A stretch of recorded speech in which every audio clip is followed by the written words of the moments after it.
Bonjour à toutes et à tous, on se retrouve après avoir démonté le tableau de bord. On va essayer de continuer à démonter l'intérieur du véhicule. Qu'est-ce qui reste à démonter?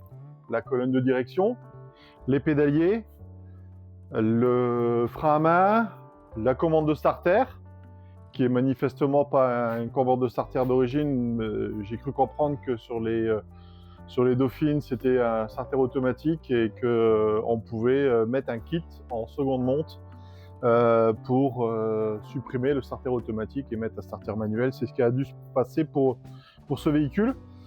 Les pédales. Mais avant de démonter ça, si je démonte les pédales, que je démonte le frein à main, que je démonte la commande de starter, il va falloir peut-être avoir un petit peu de frein, donc les pédales de frein et la commande de frein à main, pour pouvoir débloquer les écrous de cardan pour l'arrière et de fusée pour l'avant. Ça pourra aider de pouvoir freiner et pas bloquer, je sais pas comment. On peut bloquer avec les freins. Et il faut que je dévisse ça, parce que j'aurai enlevé les roues, pour pouvoir accéder sous le véhicule, pour pouvoir démonter la colonne de direction. Donc il faudra faire ça avant, mais là ce que je peux faire, c'est démonter tout ce qui est en haut, donc le ciel de toit, qui peut être démonté. Alors il peut être démonté parce que il n'est pas gêné par la fixation des deux pare-brise et lunettes arrière. Mais si je fais ça, est-ce que je risque pas, avec les baleines du ciel de toit, de taper dans le pare-brise ou les lunettes ou la lunette arrière? Donc en y réfléchissant, en mettant bout à bout tout ce que je vais vous expliquer, eh bien, je pense que je vais commencer d'abord par enlever ces deux vitres et les protéger efficacement.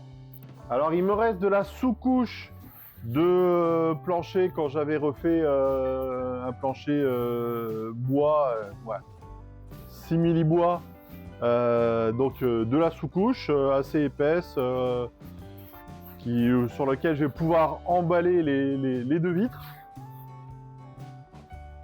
Et après emballer ça dans du carton, je pense qu'avec ça, les stocker pas visible pour éviter tout accident. Et puis je devrais être tranquille pour éviter de casser quoi que ce soit. C'est ce que j'avais fait pour ma 2 chevaux. Le pare-brise a été stocké impeccablement jusqu'à ce que je remette le pare-brise avec son nouveau joint. Et c'est là que la méthode de la ficelle, c'est peut-être simple pour certains, mais pas pour tout le monde, surtout quand on est tout seul. Et j'ai cassé le pare-brise, il a fallu que je retrouve un autre. Mais ça, c'est une autre histoire.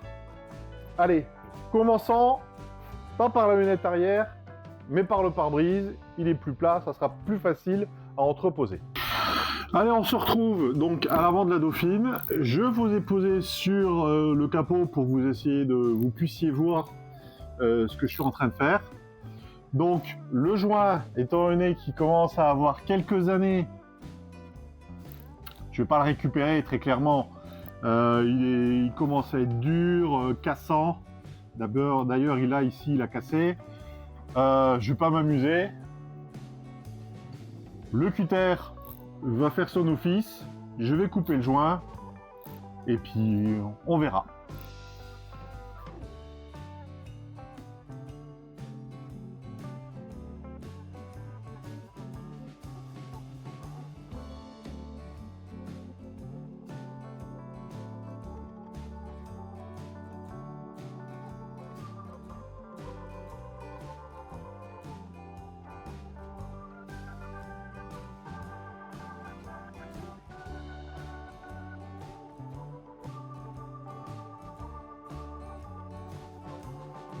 Donc là, je ne sais pas si vous pouvez le voir, le joint a été coupé tout autour.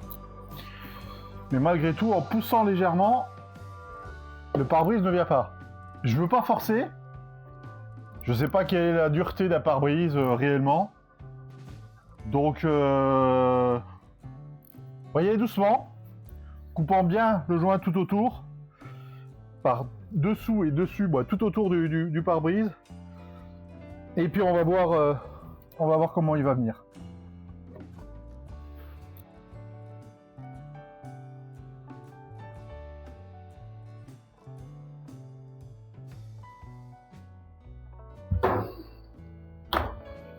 Bon. Je crois qu'il bouge.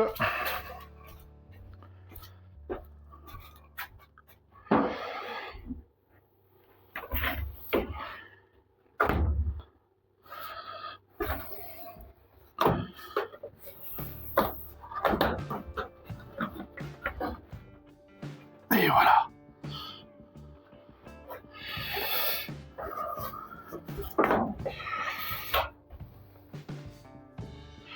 Je vais préparer ma sous-couche et mon carton.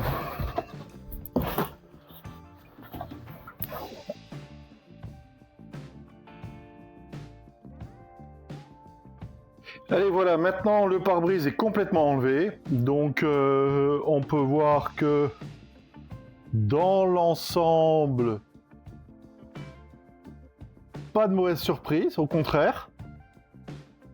Ici, il y a 2 points où on a commencé à avoir de la rouille de surface qui était sous le joint, ainsi qu'ici, où c'était le plus abîmé sous le joint, mais c'était normal, vu la rouille de surface qu'on avait au-dessus, ça a pu que pénétrer.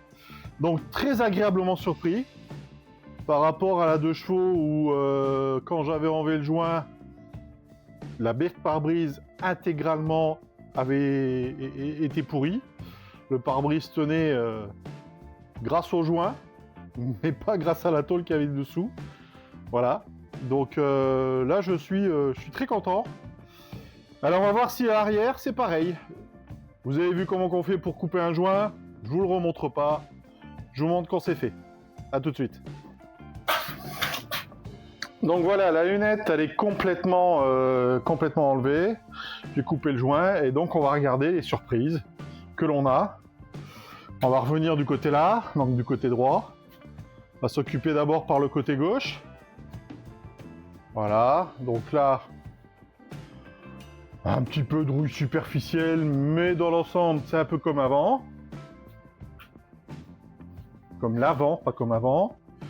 Ici, là, il va falloir traiter un petit peu plus, mais voilà, c'est superficiel. Et c'est surtout là qu'il va falloir que je m'occupe de faire quelque chose. Parce que là, voilà. L'eau a fait son effet sur la tôle, donc il va falloir regarder. Pour l'instant, je sais pas. Mais sinon, j'ai bien fait d'enlever la lunette arrière parce que si on regarde ici, eh ben, le joint de ciel de toit est pris en sandwich par le joint de la lunette arrière. Voilà. Donc maintenant, on va s'occuper du ciel de toit qui mérite d'être remplacé parce que déchiré à certains endroits. Voilà, allez, à tout de suite. Alors, nous voilà dans la voiture et puis on va commencer par s'occuper du ciel de toit. Allez, je vous retourne. Alors, pour le ciel de toit, on va d'abord déjà enlever ces 3 vis là qui servaient pour le pare-soleil. Donc, j'en ai un ici, donc pare-soleil en plastique. Les mêmes vis, après ici, il y a pareil des vis cruciformes et il va falloir s'occuper aussi du rétroviseur. Donc là, c'est un écrou de vis et donc je commence ça, je vais vous poser derrière et puis je vous prendrai au fur et à mesure. Il faudra aussi qu'on s'occupe donc de cette lumière côté conducteur. Et pareil, côté passager. Voilà. Et à l'arrière, eh bien, à l'arrière, je vais regarder.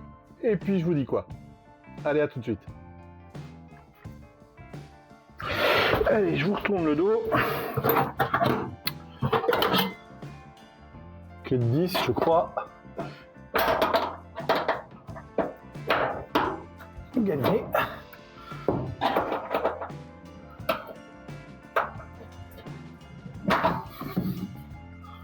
Allez, bon, et la boule était cassée. Il faudra le changer.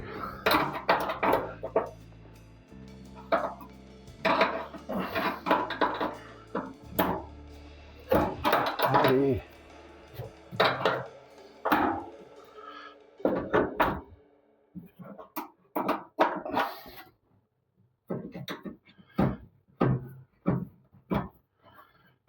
Voilà.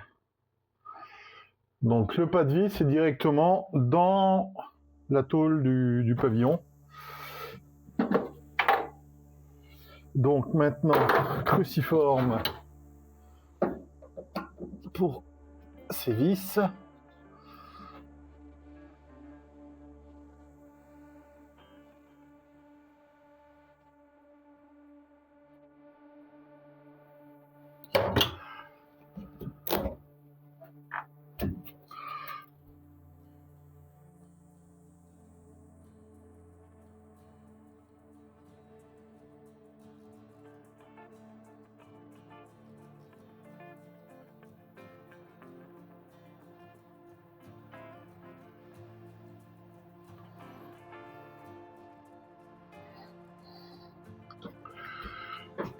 Oula.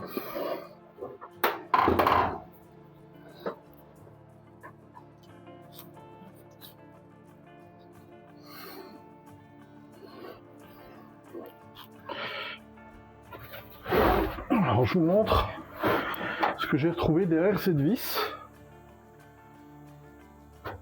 Voilà.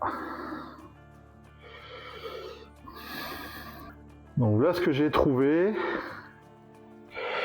Et donc il y en a deux, c'est des rondelles en espèce de feutre qui se trouvaient derrière le ciel de toit. Voilà. Donc, je vais essayer de regarder et si je trouve, si je vois et que je peux vous passer pour la deuxième vis. Effectivement. Je vous montre.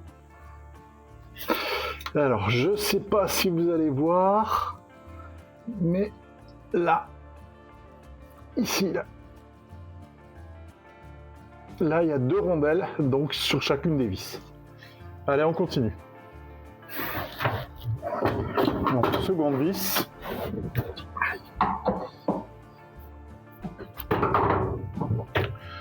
On a deux mains gauche.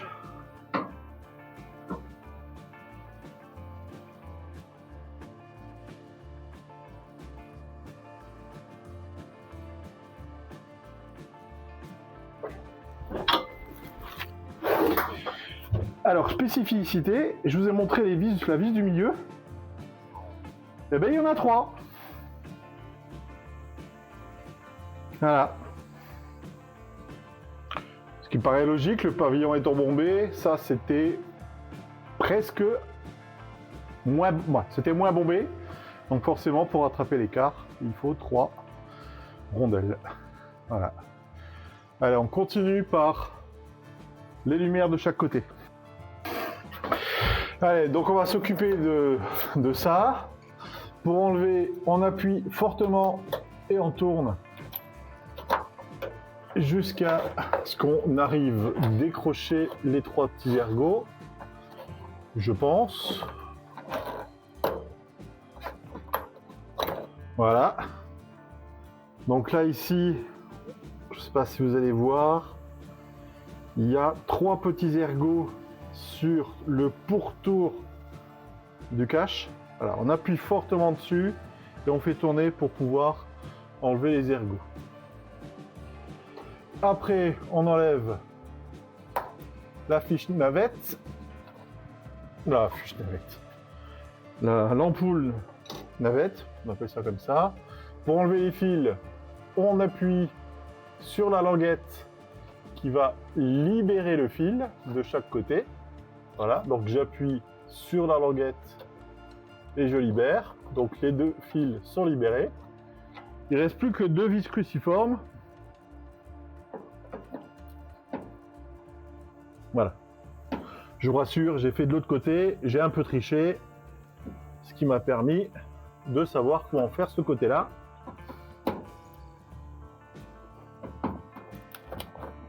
Tout simplement. Voilà. Et c'est fini. Je remonte tout pour pas perdre. Et voilà, après on continue pour le démontage du toit. Le toit, il se trouve que si on regarde bien, ce sont des baleines qui sont positionnées vers le haut. Et donc on peut descendre. Et regardez la surprise que j'ai eue.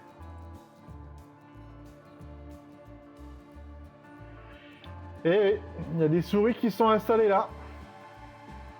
Je vais mettre un masque et des gants. Ça peut pas faire de mal. Allez, je continue.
On va peut-être enlever le masque maintenant.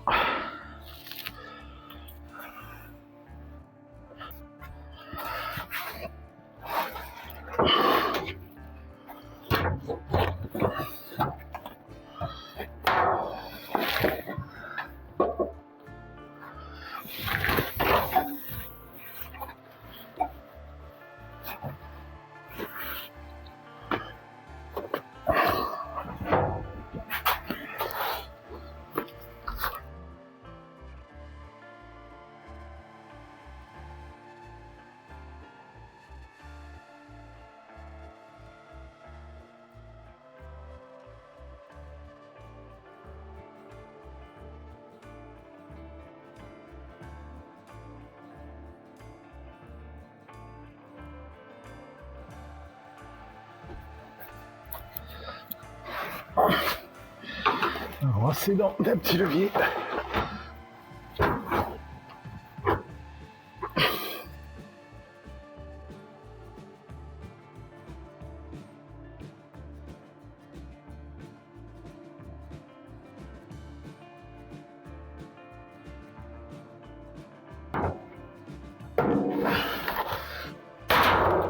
Waouh!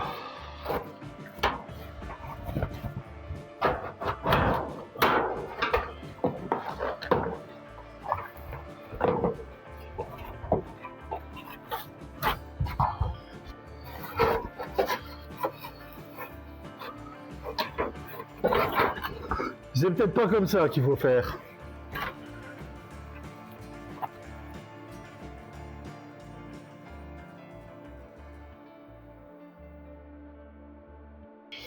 Alors, au lieu de forcer comme je viens de faire, ici, il y a de chaque côté une vis cruciforme qui maintient un fil de fer.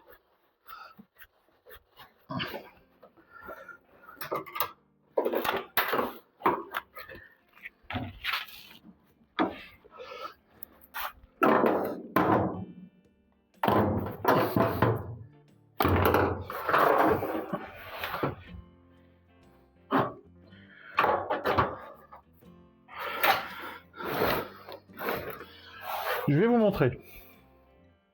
Donc, pour être plus exact, ici au bout de mon doigt, il y a une vis cruciforme avec une rondelle qui maintient ce fil de fer qui part ici et qui semblerait maintenir le ciel de toit. Je pense que si j'avais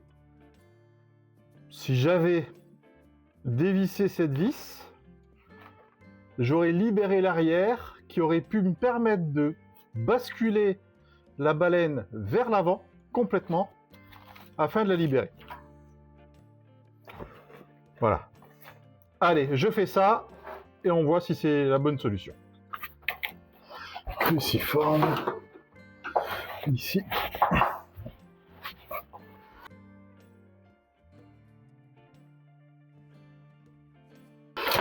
La rondelle qui est ici. Donc, est-ce que ce que je pensais va s'avérer vrai?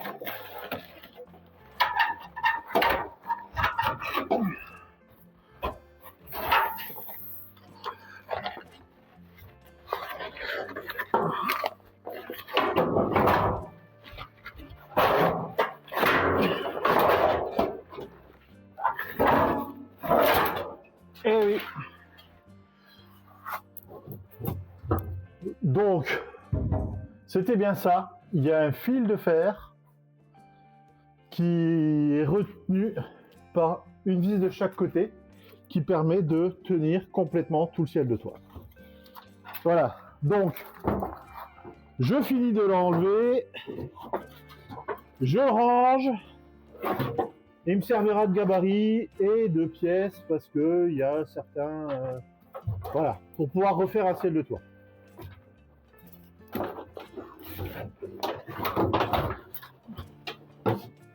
Hop. Alors, ce qu'il nous reste à faire quand même, c'est enlever ces deux fixations en carton.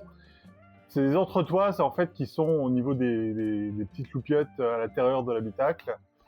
Donc j'ai déjà fait de l'autre côté, ils sont fixés ici et ici de chaque côté par deux clous torsadés. Donc on va essayer de sortir ça.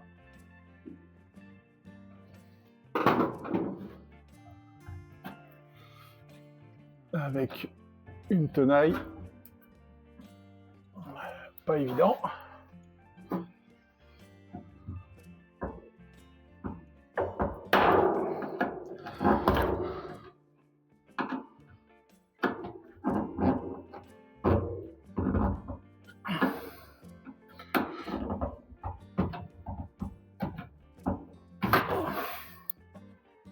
Alors, est-ce que je vais faire comme de l'autre côté, c'est-à-dire,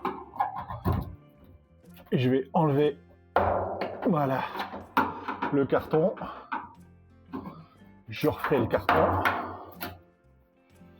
parce qu'il a quand même vécu, et après, pour prendre avec la tenaille,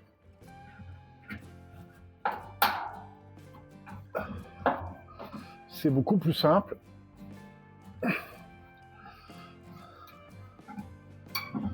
Alors, sans forcer.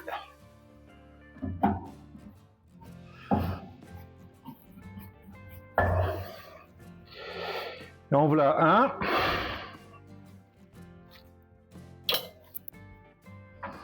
Et le deuxième.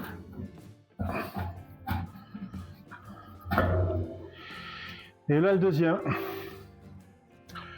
Donc ce sont bien des petits clous torsadés. Alors, je ne sais pas si on voit bien. Voilà.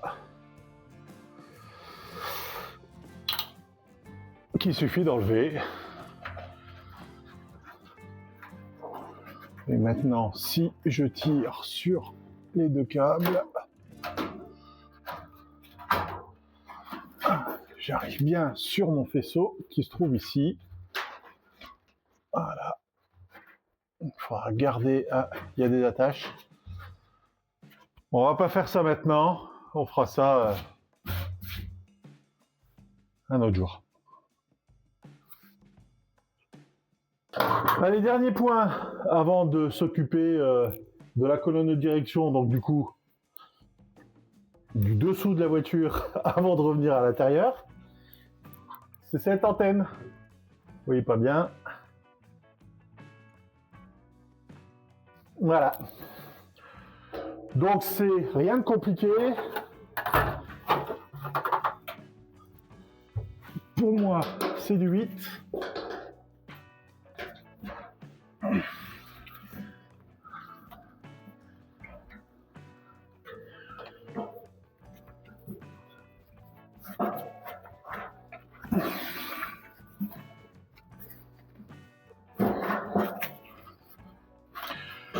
Voilà, antenne qui, pour moi, n'est pas du tout d'origine, qui est un accessoire. Alors certains la mettaient là et donc perçaient le ciel de toit apparemment. D'autres la mettaient en gouttière. Je pense que moi j'en mettrai pas. Parce que c'est source de fuite ça.